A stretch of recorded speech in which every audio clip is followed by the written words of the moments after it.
some cartoons and vodka and do them all night long. Are you ready for some fun? Drink 'em down, drink 'em down, drink 'em down. Drink 'em down, drink 'em down, drink 'em down. Oh. Hi. What a distinctive collar you have. Thank you. It's actually rather custom made. Really? Yeah. You know, I like shiny things, so I had to have the spikes and, you know, the heart, because I break hearts. That's what I do. Sparkle, sparkle. Mm-hmm. So, on topic from the bondage collar is the bondage comic. One to do with my lovely assistant and roommate here, Cameron. Hi. Cameron. We both plowed through Sunstone recently. I was a little familiar with it. I'd read maybe half of it years ago. And then I bought the rest of the set because I was like, ooh, bondage! I got you this one because I thought you'd like it, and then you did like it, and then... Enough to buy the bam. rest of the set, yes. It was a good price. Good price. Not bad. So, for Valentine's Day, we're talking about the lesbian bondage comic Sunstone from Stjepan Šejić. Stjepan Šejić. Sure, that's how you say that. I will link to his stuff in the description. Sunstone is their safe word. That's why it's called that. Not a bad safe word, I don't think. It's better than mine. Puppy? No, it's not No, puppy. it's not puppy. Don't share it. No. Okay, so the main characters of this one are Allison and Lisa, both mid-20s in, we're gonna say Boston. I don't know if it was specified, but it feels like a northeastern town, doesn't it? Maybe it's just... I almost want to say New York. No, it's definitely not crowded enough for New York. I don't know where they're from.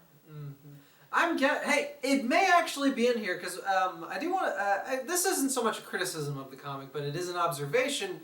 It's extremely wordy. A lot of words. A lot of word bubbles to read.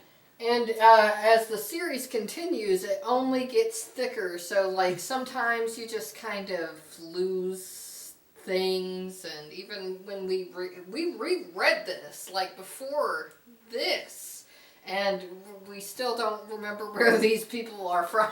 No, I know exactly... I'm not sure if they even mentioned it. I know exactly what you're talking about. When you, like, turn a page and there's, like, a wall of text bubbles, you, like, fuzz out. You're like...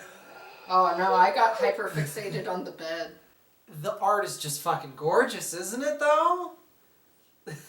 Like, I mean, it will run the gamut from like loose and like sketchy kind of art all the way to like crazy detailed. Oh yeah.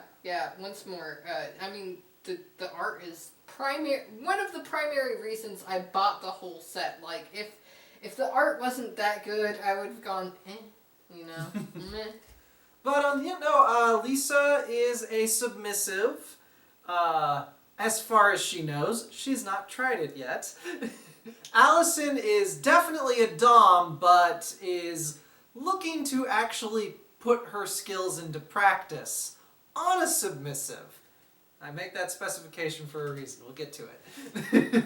They met online and took months to get around to saying we should totally hook up and do this. Let's do this. And you know what? It was fun watching that struggle. Oh, they're such nervous wrecks sometimes. Allie is such a fucking nerd. I really love how, like, when Lisa got off the bus, she's like, shit, I should have peed before. And Allie's over there thinking that, you know, oh shit, Allie, congratulations, you're making her nervous by showing up with a crop. Nope, she just had to pee. There are occasional cutaways to Allison playing, we're going to call it World of Warcraft. What else am I going to call it? It could be Smite. She's playing a fantasy MMO with some friends online, and it is illustrated in a very gorgeous fashion. It's a roleplay game, right? Yeah, no, it's an MMO. She's playing an MMO. It uses all the terminology. That's definitely, I guess, a little bit more indicative of Stjepan's usual style. He does a lot more fancy stuff usual, but this is just a romance drama, and a good one. Yeah, bondage romance drama. It's I think that's a bonus for me. I'm sorry. I mean, it definitely is. The splash pages of these two very hot women with their tits in leather gear or vinyl gear in various compromising poses is effective pornography. You know, and the rope is actually really nicely done, drawn out. Like there's some. Like I've tried. patterns? Yeah, I've tried to draw rope myself. It's.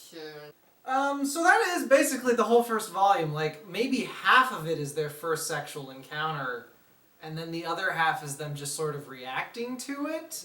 Lisa definitely has, like, at the end of it, oh shit, I like my friend. Yeah, that was something I didn't think was, like, maybe that's just not the way my brain works, but, like, the fact that they got together to have a bondage scenario is basically the only reason they got together. They didn't get together to date. Neither of them had been into women previously, which is kind of funny to me in a weird way. It's like they're so focused on having their bondage, domination, submission experience virginity taken that they just completely glaze over the fact that this is like their first major sexual experience with a woman. Like, it just, whoop! It just doesn't even occur to them. They're so focused on the domination aspect. Well, sometimes when you are dominating a person, it sometimes really doesn't matter. So, I did say earlier that it's very effective porn. It's not really, like, I guess the phrase is a lack of, okay, you know what it is? It's like how, if you, I don't assume you've ever seen it, but if you've ever seen softcore pornography, the woman's tits are out, the guy's not wearing pants, they're slapping, like, genitals together, but the camera doesn't actually show the genitals. The kind I don't like to watch. Yeah, Got it. but it just kind of reminds me of that, because Sunstone does, like, it's Like, very what are they doing? it's very sexy teasing, it's very sexy build-up, but I can't remember a single time that they were actually in the middle of having sex as an extended scene. Well, it is a comic, so... It was originally posted on the internet. He could do whatever the fuck he wanted with this. That's fair. He didn't... It's like, Alfie, just off the top of my head, tons of just, like, extended sex scenes. And, like, that's what you're there for. But this one, it kind of... I don't want to say dances around it. It finds the sexual value in other parts of the experience. So, the structure of this comic is a flashback, right? Lisa. Lisa is a writer, and she's writing These a erotic memoir. It's like, fiction. oh no, yeah, she does that. That's how she and Allison met. But I'm saying, like, the actual comic is framed as, like, she's writing their memoir. So it's that part isn't technically the flashback. The flashback is her actually writing to Allie. Yeah, but what I'm saying is that it's all in the past. So Except for that moment where she's like, fuck, I need to really write the story. So we technically know that it's gonna be a happy ending no matter what happens. Yeah. Which, I guess, depending on your stance on stories, that can be good or bad. Maybe it undercuts the drama when in the fourth book they have a very, very, very messy and unpleasant breakup. Even though they weren't dating. Even though they weren't dating. They managed to break up without dating. And you know what's hilarious? It took a third girl to make them realize, you bitches love each other, okay? I'm just going to leave that in. That was a good line, and Muffin is hilarious. Mm-hmm. Muffin! I named my cat Muffin, because I like muffins. So Allison has this friend who she met in college, and they started experimenting with domination toys on each other. Because they're both doms. Which is a problem, because they can't actually scratch the itch by doming another dom. Yeah, that's the problem I have when it's a female dom. Like, I just don't... It doesn't scratch the itch. It just doesn't do it. So, that friendship kind of flamed, But then they reconnected after a few years, and he makes a living designing bondage gear for like a club in town. That's it. Mostly. Well, not only just a club, but he also has another friend that like actually builds some of these contraptions, like Yeah, they got like a whole like. They designed the bed that I really love. They've got a whole carpentry business thing going on. Oh God, I really want that bed. Oh No. damn it! Where would you put it? I don't know. I can't remember his name. I really should have written these things down, shouldn't I? Yeah, you really should. But he walks in on them. I think his name is Alan. Maybe there's a lot of redheads in this book. For some really reason. is. Like Lisa's, of course, her whole family's redheads, and this guy's a redhead, and his sister's a redhead. Now that all makes sense, but that's like a solid chunk of the cast. And at one point, Allison is like, "Fuck, another redhead! God damn it!" Which was very funny to me. But yeah, no, he designs all this stuff for a club in town. Crimson, I think. Yeah, it was Crimson. And Allison's not a fan of that place. Not because it's bad or anything, not because it's a bad scene. It's a good scene. Just some trauma went down. Yeah, there. yeah. This is the major plot of book 2, but Alan, we'll just call him Alan. Alan had a sub who was way too intense about it. Like, she wanted the full 24/7 lifestyle, and Alan is like, no, that sounds really stressful. I do this to relax. So she ties herself up to a bed to try and prove that she's they a great can. sub. That she's a great sub, and she timed it wrong, and no one showed up for like 3 hours while she was tied to the bed, and it almost destroyed her hands. Thankfully, it didn't. She was fine in the end, but the mental scars on Allison, who found her, kind of serious. Yeah. That's why she strayed from my favorite subject, which is rope. Yes, she does not use much rope in her bondage. It's mostly advanced leather gear and like Lots chains. of dresses. Lots of dresses. Allison has spent way too much money on bondage gear. I really love that. Lisa is like, where did all this come from? How do you afford all this? I think in one of the later books, Alan asks her, like, how much did that one programming job give you as a payday? And she's like, $500,000. And I'm like, so after buying a house and, like, a dungeon's worth of bondage gear, I can't imagine you've got a lot of that $500,000 left. No, probably not. Like, $500,000 will take you far, but houses are expensive. So, in the third book, Alan's sister is getting, like, an awesome tattoo. A really cool tattoo of, like, lacing, like, corset lacing on her back. Coolest goddamn thing I've ever seen. And her friend I remember Anne... when that was popular. Her friend Anne is doing it. Anne is a blonde. Ooh. Mixing it up here. Yeah. And, Anne has got serious tsundere energy about this whole bondage thing. Oh, I Anne is getting tattoo. No, Anne is doing the tattoo to Alan's sister. I can't remember her name. She's got a husband. They're madly in love. I love it. And he's into bondage. He's a rockhead. Oh, he's like a metalhead. That's what it is. Yeah. Metalhead. And they got into bondage a few years ago. Not like really hardcore stuff, just for funsies stuff. And Anne is like, my best friend is into bondage. I don't know what to feel about this. So Lisa's there to give Alan's sister emotional support for the tattoo because it's a big ass tattoo. Yeah. And Anne is asking questions about bondage, and she's trying to not sound judgmental. She sounds really judgmental. Yeah. Which is funny, because in the end, she's not judgmental at all. Yeah, you remember that friend we mentioned earlier? That's just like, okay, now you two kiss. That was Anne. Yeah, Lisa shares some of her, like, erotic stories with Anne, which leads to her frigging herself senseless.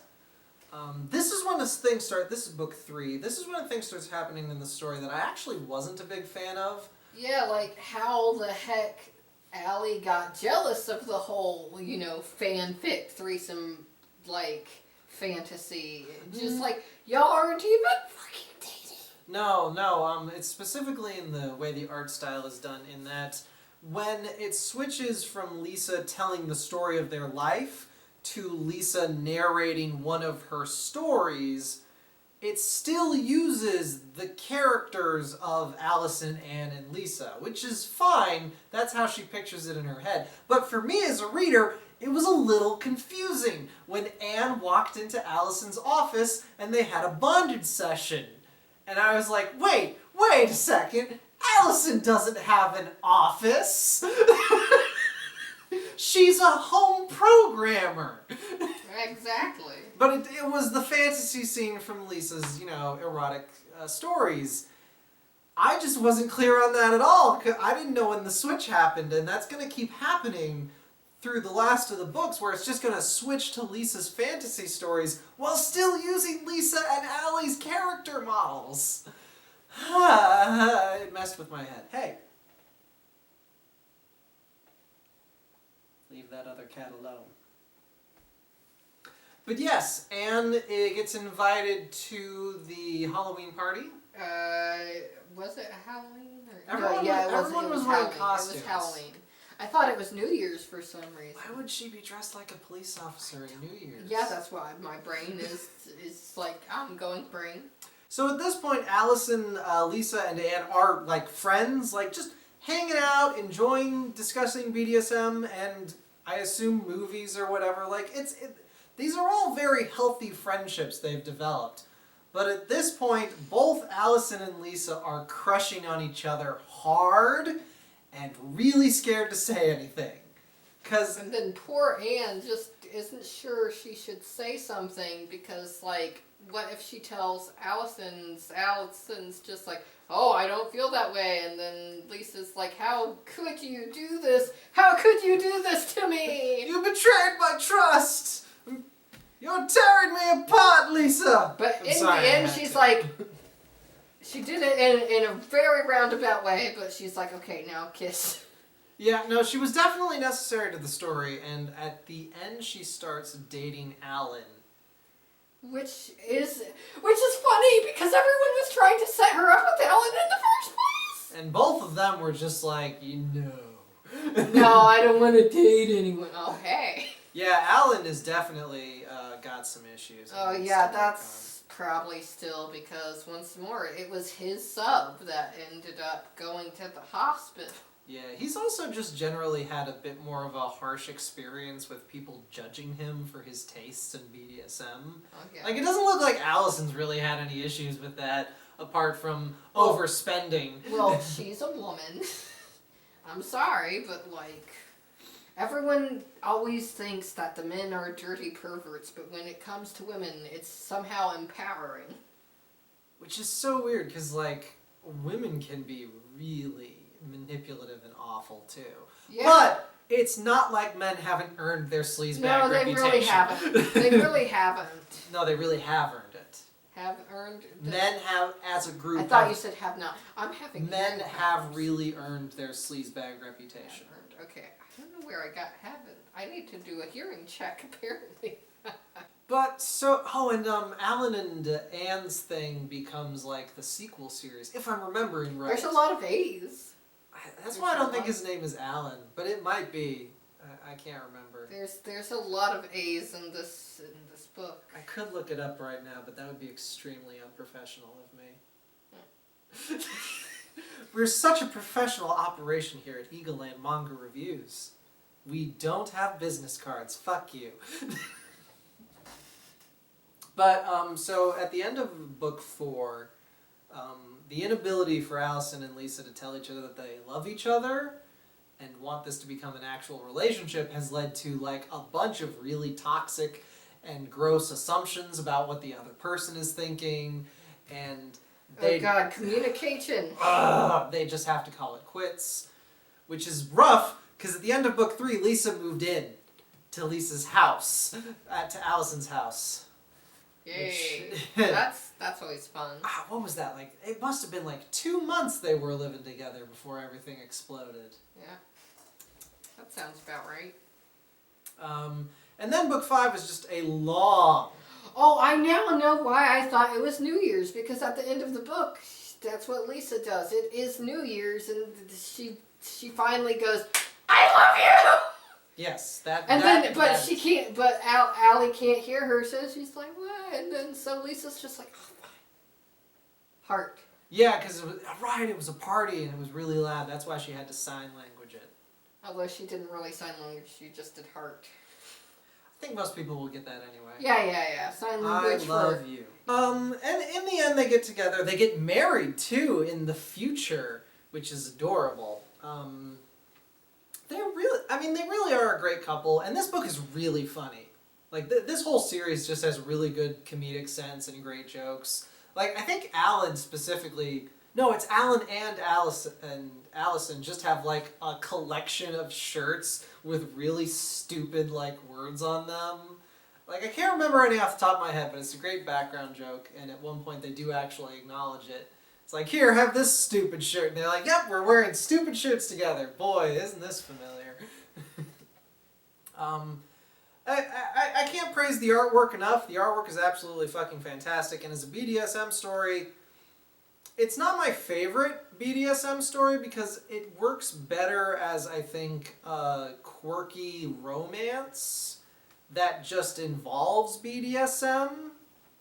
I can't wait to read the sequel, though. It definitely makes a good case for what adults sort of like talk themselves through as they consider BDSM and dominance and submissions and all that fun stuff. Like 50 Shades of Grey. We hate that movie in this house. It's so inaccurate.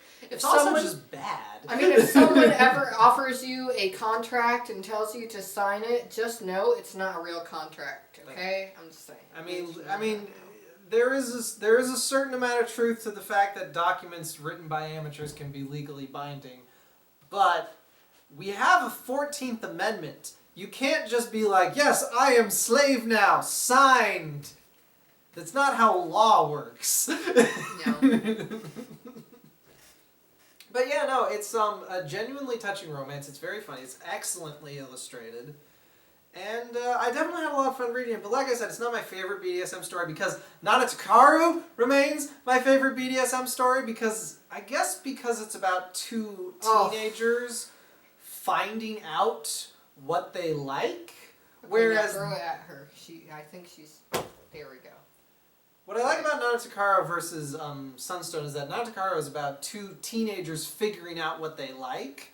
Like, Karu knows that he's into dominant stuff, but he's like, that's all very theoretical for him. And for Nana, it's a brand new thing.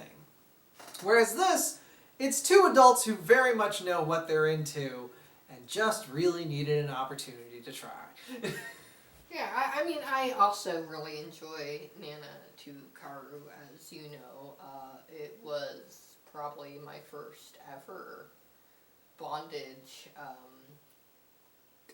manga that I've ever read, and it's not exactly a thriving industry. It's not exactly what got me into BDSM, but it definitely made it was like, oh, I can get behind this. I'm going to steal this idea. I'm going to take this and apply it. But none of these have like my situation. I have yet to find that yet for me. Which I'm a brat. Good luck finding me a BDSM involving a brat. Sure, we can find something. Ooh, that's a challenge.